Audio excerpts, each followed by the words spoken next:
Devlog number 3. And first off, if you haven't checked it out, go check out the Steam page, wishlist if you can. I know it helps a lot. And let's get started. First off, I spent quite a bit of time working on a starting area with a little bit of the tutorials. And for me, tutorials have always been kind of a bother, and I didn't want the player to have to give any input for like text pop-ups or anything, so I just kind of decided to go with the floating in the background and fade out once you get a certain distance away. And I think I've seen some other games probably do something pretty similar. It's probably why it's stuck in my head, but I'm pretty happy with it so far. I may add a few more inputs here, make it a little bit longer, but for the most part, this is pretty much complete.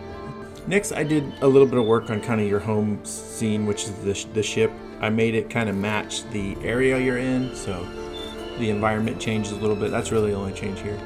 I did spend quite a bit of time on the UI and specifically controller button navigation. Most, if not all of my menus so far should be fully working with the controller. And I also added a tab for the weapon select. It's pretty basic so far until I get a little bit farther on the actual weapons. I also worked on the swords and their perks. I added a air sword, which does like a lightning strike, impact damage. A fire sword that does DOT, damage over time. And then I added a frost sword, which still is a little bit of a work in progress, but it's going to slow the enemy a little bit. And you'll acquire these from merchants or bosses or quests. And I still have a few to add, I think, but I don't want to add too much scope, so we'll see. And I'm thinking about adding some guns as well, and that will probably be in the next Devlog.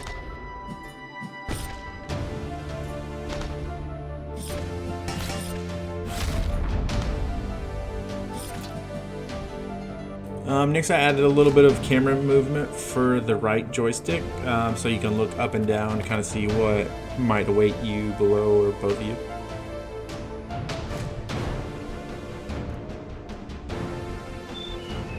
Next, I spent quite a bit of time reworking my first boss I created.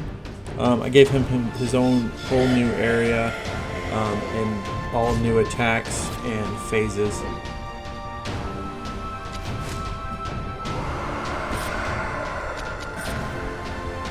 I spent a little bit more time on animations than I have in the past, and I'm pretty happy with how they came out with this guy.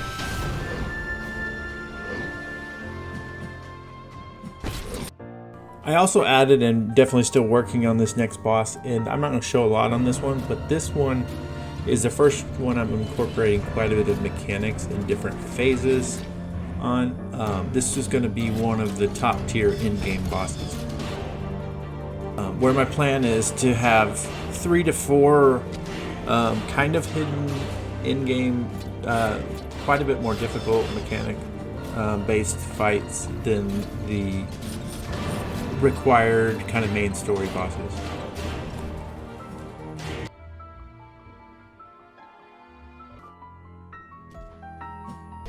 I also added a boss respawn if you want to farm bosses, refight them for any reasons.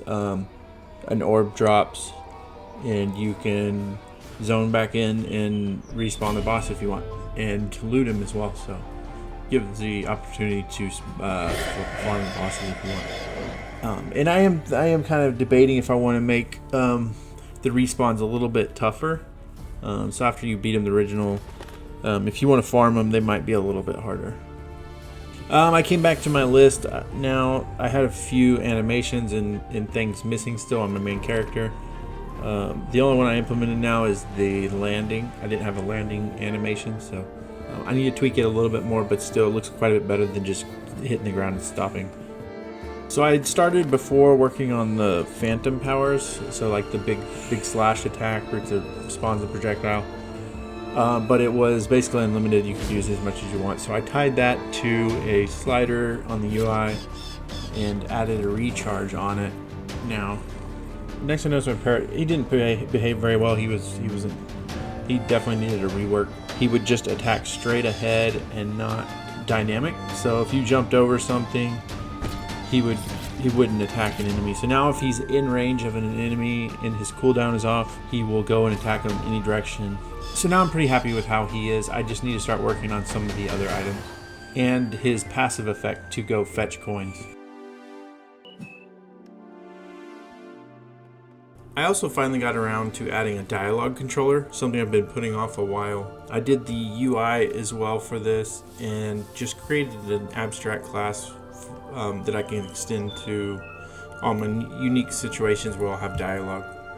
I've got a lot left to do here, mainly just implementing across the various characters. I still have to start adding in those NPCs as well. And last, I did add a music controller. Before it was just tagging, I think the main camera with an audio source and whatever song I wanted for that scene. The problem there was whenever I had scenes with shared music, it would start over whenever you zoned, and I didn't want that behavior. So now I'm keeping track of it in this music controller. And that about wraps this one up. Again, please check out my Steam page and wish list if you can. Like and subscribe, and hopefully I'll see you in the next one.